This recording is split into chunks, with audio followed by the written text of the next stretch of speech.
There he is. Oh my God! अभी मैं डाली। Rocky! Oh my God! It's so good to see you.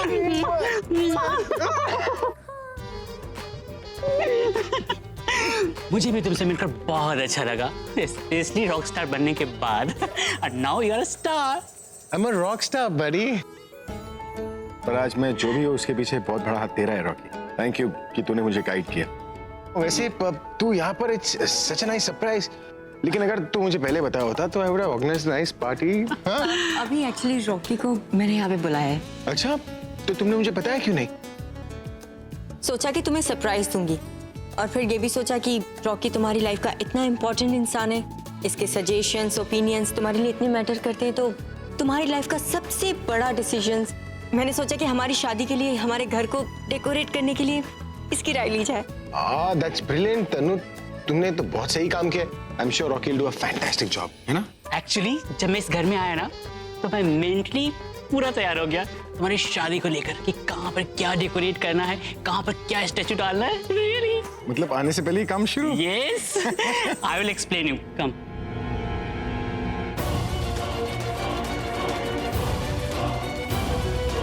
Hold it. Side हटो। कम अभी, कम। और पता है, हम यहाँ पे 2 आइस के बड़े बड़े स्टैचू लगाएंगे, एक मेल और एक फीमेल, वो भी घोड़े का। There is a slight problem. घोड़ा जो होता है वो मेल होता है, तो इसलिए एक घोड़ा एक घोड़ी।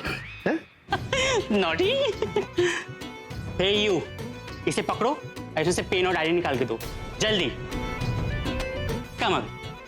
और यहाँ पे ना हम दोनों स्टैचू जो बनवाएंगे ना, वो फॉरेनर से बनवाएंगे, यू नो।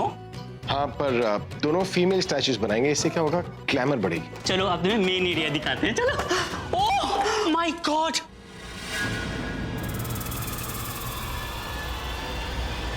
सॉरी, वो यू गर्ल, मैंने तुमसे पहले ही कहा था कि साइड में खड़ी रहो, पर तुम मेरे सर पे क्यों नाच रही हो? चलो हटो यहाँ से। तुमको इस घर में किसने रखा है? मेरा सारा फ्लो खराब करके रख दी तुम। जाओ यहाँ से, मूव। तुम्हें समझ में नहीं आता, चश्मिश के साथ साथ पहरी भी हो क्या? मैंने कहा हटो यहाँ से, जस्ट डिसअपियर। हटो, जाओ। ये रॉकी क्या बोले जा रहा है? कहीं अभी इसे मार ही ना दे। और ये तो पहले से हिला हुआ है, कहीं टूट ही ना जाए। How disgusting.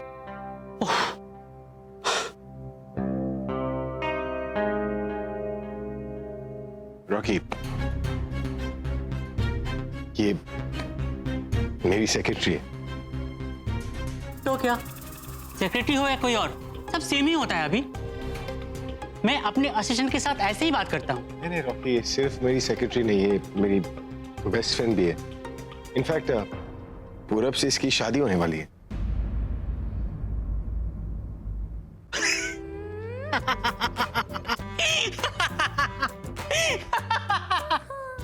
पूरा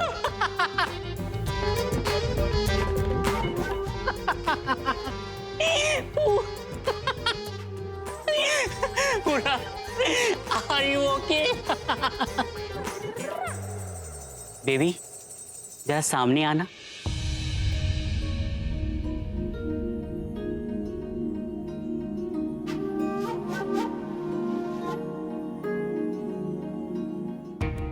आई एम रियली सॉरी, मुझे पता नहीं था।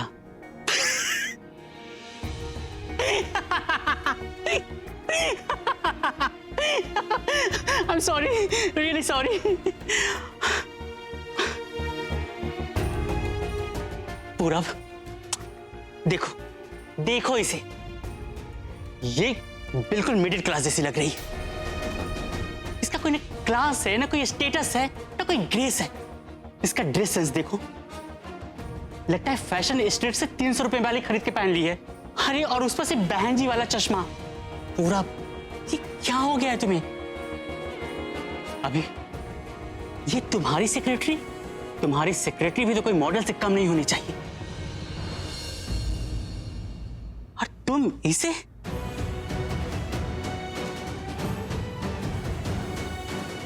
पूरब, आई एम रियली सॉरी। मुझे ऐसा नहीं कहना चाहिए था, क्योंकि ये तुम्हारी होने वाली पत्नी है। मुझे अभी भी ये मजाक लग रहा है। मुझे अभी लग रहा है कि तुम कहोगे रॉकी ये सब मजाक था। तुम अपने आप को देखो, तुम कितने हॉट हैंडसम, और उसे देखो बहन जी मिडिल क्लास। क्या पूरा, छोड़ो, कॉन्ग्रेचुलेशन। आज के लिए इतना काफी है। मैं अपना असिस्टेंट को भेज दूंगा, वो आगे सारा काम फाइंड आउट कर लेगा। अभी मेरे साथ आओ। अभी तुम्हारी सेक्रेटरी तो ठीक था, बट तुम अपने दोस्त पूरब को समझा दो, ये उसके लायक लड़की नहीं है। इसका कोई क्लास नहीं है, ना कोई स्टाइल है। इनफैक्ट ये किसी की लायक नहीं भी है। बाकी आगे उसकी मर्जी। मैं चलता हूँ। Take care, love you, take care, bye girls, bye Rocky. Bye.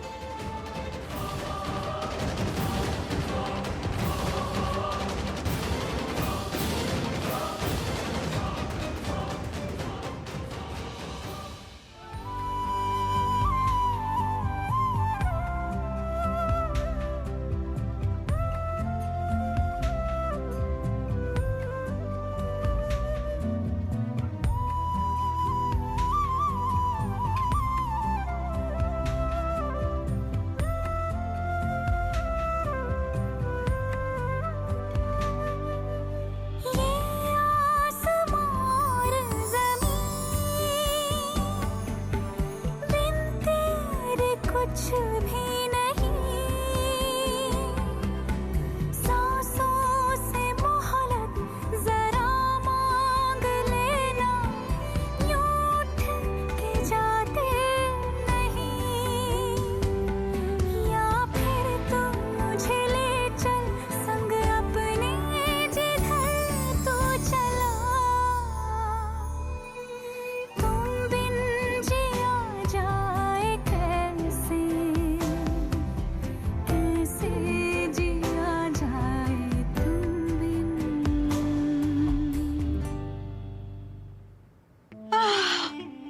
My God, finally मैं जो कुछ भी कहना चाहती थी, जो कुछ, वो सब कुछ रॉकी ने कह दिया अभी के सामने। एग्जैक्टली इसे बोलते हैं किसी और के कंधे पर रखकर बंदूक चलाना। I mean that also so neat, brilliant job. You know what, तुमसे ज्यादा चालबाज लड़की मैंने आज तक नहीं देखी।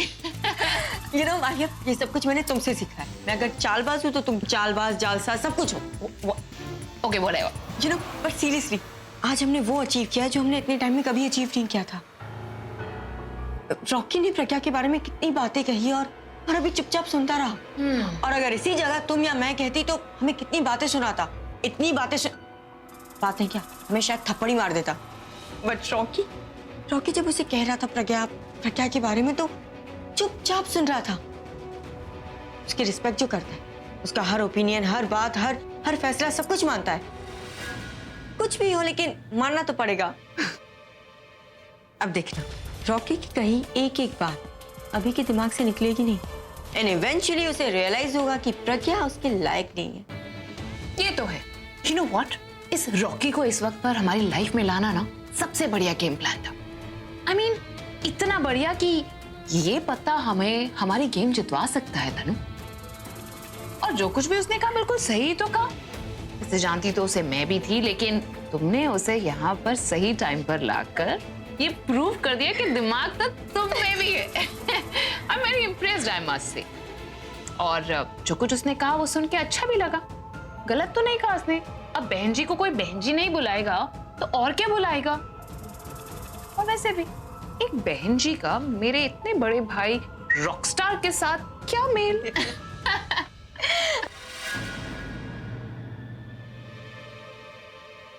You know what, Tanu?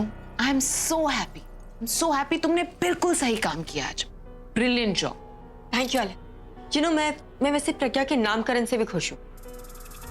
अब तक हम उसे बहन जी बुलाते थे, लेकिन रॉकी ने उसे परफेक्ट नाम दिया। दिखने में नानी और काम में नौकरानी।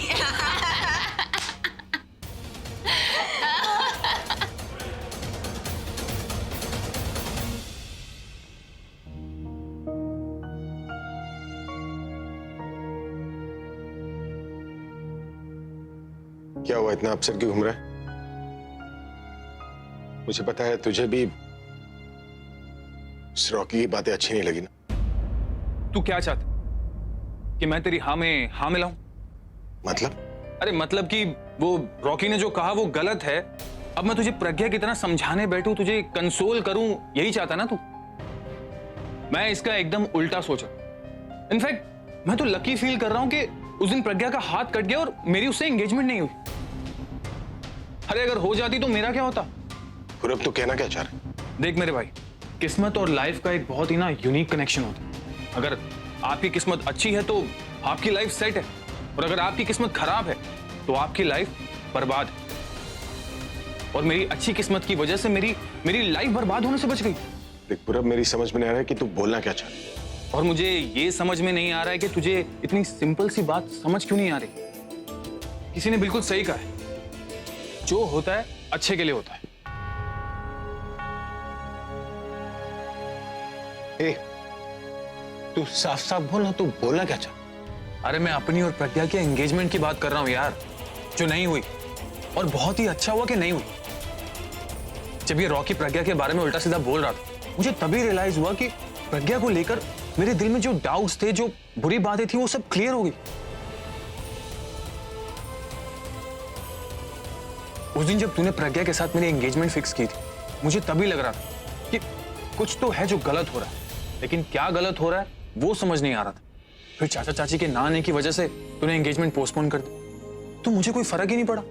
मुझे बिल्कुल बुरा नहीं लगा कि मैं प्रज्ञा से एंगेज नहीं हो पाऊंगा। इनफैक्ट मैं तो रिलीफ सा फील कर रहा था। लेकिन मैं सोचता रहा कि मुझे कोई फर्क क्यों नहीं पड़ रहा है। मुझे प्रज्ञा से एंगेज ना होके बुरा क्यों नहीं लग रहा है। क्या मैं सच में ये एंगेजमेंट नहीं करना चाहता? लेकिन अब मुझे अपने सारे सवालों के जवाब मिल गए। जब रॉकी ने ये सब प्रज्ञा के लिए बोला तो सब क्लियर हो गया कि मैं प्रज्ञा के साथ कभी एंगेजमेंट करना ही नहीं चाहता था। And I am thankful to Rocky कि वो यहां आया, क्योंकि अगर वो यहां नहीं आता तो मुझे पता भी है तू बोल क्या रहा है। मुझे सब पता है कि मैं क्या बोलूं। कंफ्यूज मैं पहले था भी। जस्ट थिंक, रॉकी को कितनी नॉलेज है ये लुक्स, क्लास और ये एटीट्यूड, इन सब के बारे में। बड़े बड़े सेलिब्रिटीज उसके पास आते हैं, उससे टिप्स लेते हैं कि वो पब्लिक में, सोसाइटी में अपनी अपीयरेंस को कैसे बेटर रखे। और यहां तो उसने सब कुछ सामने ही बता दिया।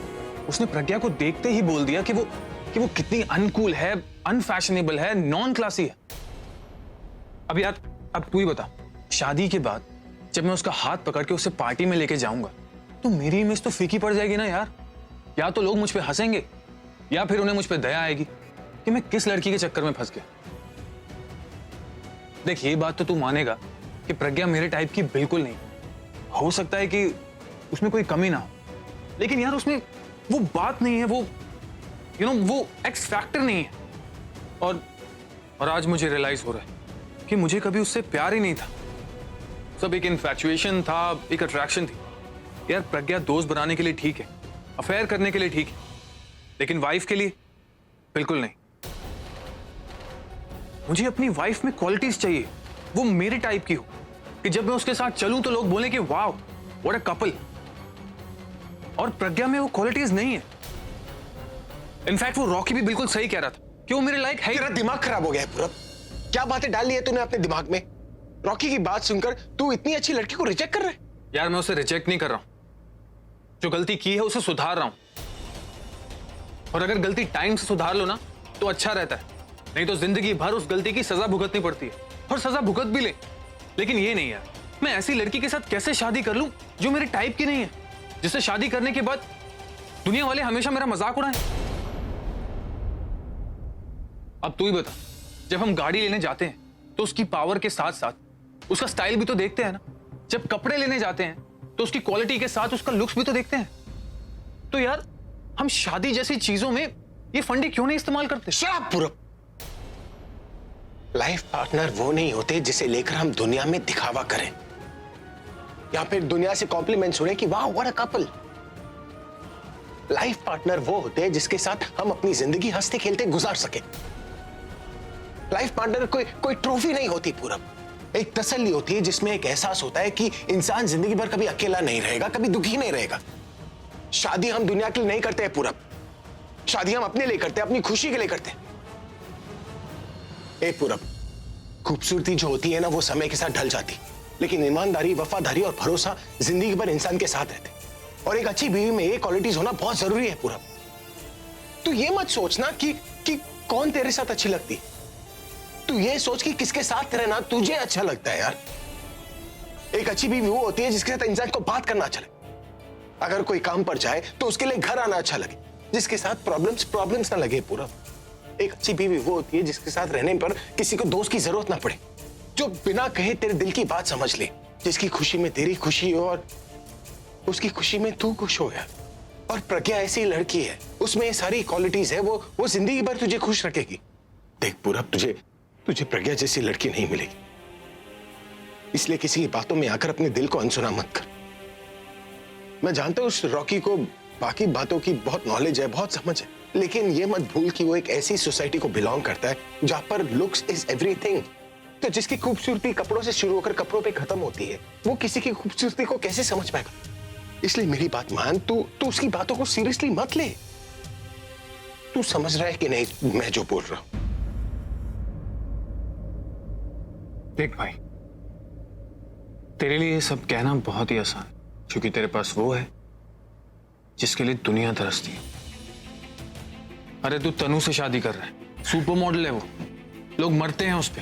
तो तेरे लिए ये ब्यूटी, क्लास और लुक्स पे लेक्चर देना बहुत ही आसान है। तू फिर से गलत ट्रैक पर जा रहा है पूरा। तू तनु को प्रज्ञा से कंपेयर कर यार, प्रज्ञा के सामने तनु कुछ नहीं है। अच्छा, तो अगर ऐसा ही है तो हम दोनों अपनी गर्लफ्रेंड्स एक्सचेंज कर लेते हैं ना। तू बकवास किए जा रहा है पूरा। अरे बकवास ना कर रहा हूं, मैं बहुत ही प्रैक्टिकल बोल रहा हूं यार। तुझे प्रज्ञा जैसी लड़की अच्छी लगती है और मुझे तनु जैसी, तो हम दोनों अपनी गर्लफ्रेंड्स एक्सचेंज कर लेते हैं ना। बचपन से इतनी सारी चीजें एक्सचेंज करते आए हैं, तो इसमें क्या प्रॉब्लम है? क्या हुआ, ऐसे क्या दिख रहा है? अरे शादी के बाद एक्सचेंज करने नहीं बोल रहा हूं, शादी से पहले एक्सचेंज करने बोल रहा हूं।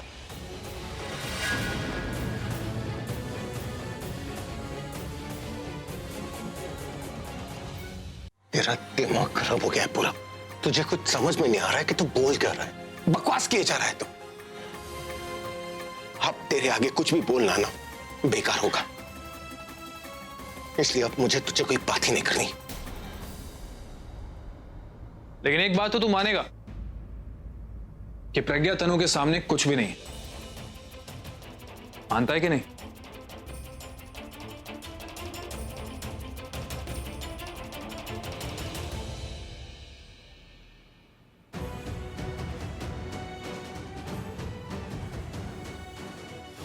तुम्हारी सेक्रेटरी तो ठीक था, बट तुम अपने दोस्त पूरब को समझा दो ये उसके लायक लड़की नहीं है। इसका कोई क्लास नहीं है, ना कोई स्टाइल है। इनफैक्ट ये किसी की लायक नहीं भी है। तुम रो क्यों रही हो? वो जो आपके फ्रेंड ने कहा, वो उसने जो कहा उस बात का बुरा लग रहा है? उन्होंने जो कहा वो सही है, बिल्कुल ठीक सोचते हैं वो। मैं वाकई बहुत ओल्ड फैशन पुरानी सोच की, तुम डल और बोरिंग। देखा जाए तो मैं किसी के भी लायक नहीं, किसी के लायक। अफेयर करने के लिए ठीक है, लेकिन वाइफ के लिए बिल्कुल नहीं। इस रॉकी का दिमाग खराब हो गया, क्या क्या बोल गया। पता नहीं फुग्गी पर क्या बीत रही होगी।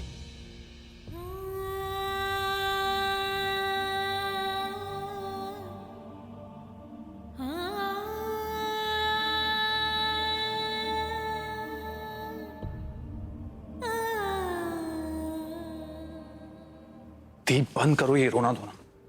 आप तो ऐसे रो रहे हो जैसे जैसे ये सब बातें रॉकी ने नहीं, अभी ने खुद आपसे आके कही हो। किसी ने भी कही हो पूरा, कुछ गलत तो नहीं कहा ना? अरे दीप, ये बंदर क्या जाने अदरक का स्वाद। और अगर आप ये सोच के रो रहे हो कि आप आलिया और तनु की चाल के आगे हार गए हो, तो ऐसा कुछ नहीं। इनफैक्ट आलिया और तनु ने जो अभी और आपके सामने दीवार खड़ी की थी, वो दीवार उन्हीं पे आके गिर गई। क्या मतलब? मतलब कि मैंने सिचुएशन का पूरा फायदा उठाया। मैंने जाके अभी से कह दिया कि रॉकी आपके बारे में जो कह रहा है वो बिल्कुल सही। मतलब कि आप मेरे लायक नहीं हो और अगर मैं आपको बाहर लेके जाऊं तो लोग मुझ पे हंसेंगे। इनफैक्ट ये एंगेजमेंट टूट गई, इस बात की मुझे खुशी है। बात को संभालने की जगह तुम बात और बिगाड़ कर चले आए। एक तो मैं पहले से ही परेशान हूँ इस बात को लेकर कि वो इंसान जिनको ये इतना मानते हैं, जो इनके लिए इतना इंपॉर्टेंट है, वो इनसे कहकर गया है कि मैं इस घर में रहने लायक नहीं हूँ, ओल्ड फैशन्ड हूँ, ठीक नहीं हूँ, इस घर की नौकरानी बनने लायक नहीं। और वो मुझे बेस्ट फ्रेंड तो क्या, सेक्रेटरी भी नहीं समझेगी। उसने बेइज्जत करने के लिए कोई कसर छोड़ी नहीं थी, और जो बाकी छोड़ी वो तुम पूरी करके आ गई। ओफो दी, मैंने सब ये बातें उसे इसलिए बोली हैं कि ये बातें एक्चुअली आपको अभी के फेवर में करेंगी। अब आप ये तो मानते हो ना कि जब भी आपके साथ कुछ बुरा होता है तो अभी आपको लेकर कितना प्रोटेक्टिव और केयरिंग हो जाता है। और फिर जब उस रॉकी ने अपनी रामायण सुनाई और उसके बाद जब मैंने अपनी रामायण सुनाई तो 100% अभी आपके लिए और ज्यादा प्रोटेक्टिव और केयरिंग हो जाएगा। दी अभी आपसे बहुत प्यार करता है, इसलिए जब भी आपके बारे में कोई बुरा बोलता है तो उसके लिए आपका प्यार और ज्यादा बढ़ जाता है। इसलिए जब भी आप दोनों को कोई अलग करने की कोशिश करता है वो आपके और करीब आ जाता है। और फिर ये आलिया हो, तनु हो, या फिर ये रॉकी, ये आपको देखना चाहिए था। जब मैं अभी के सामने आपकी बुराइयां कर रहा था ना, वो आपकी अच्छाइयां गिना रहा था, बोल रहा था कि शादी का क्या मतलब होता है, चेहरा नहीं देखना चाहिए, ये नहीं करना चाहिए, वो नहीं करना चाहिए। इनफैक्ट मेरा तो मन कर रहा था कि मैं उसकी बातें रिकॉर्ड करके जाके आलिया और तनु को सुना दूं। और सबसे हिट बात क्या रही, जब मैं आपकी बुराई कर रहा था ना तो उसने मुझ पे हाथ उठा दिया। उन्होंने मारा तुम्हें? हाँ तो नहीं, लेकिन मारने वाला था। और अगर मार ही देता तो अच्छा होता, कम से कम उसे पता तो चलता कि वो आपको लेकर कितना प्रोटेक्टिव। अब दी आप खुद सोचिए, जो इंसान आपके लिए अपने बचपन की दोस्त पे हाथ उठा सकता है वो आपके लिए और क्या क्या कर सकता है। और वैसे भी दी, खेल तो अभी शुरू हुआ है, अब आप आगे आगे देखिए होता है क्या।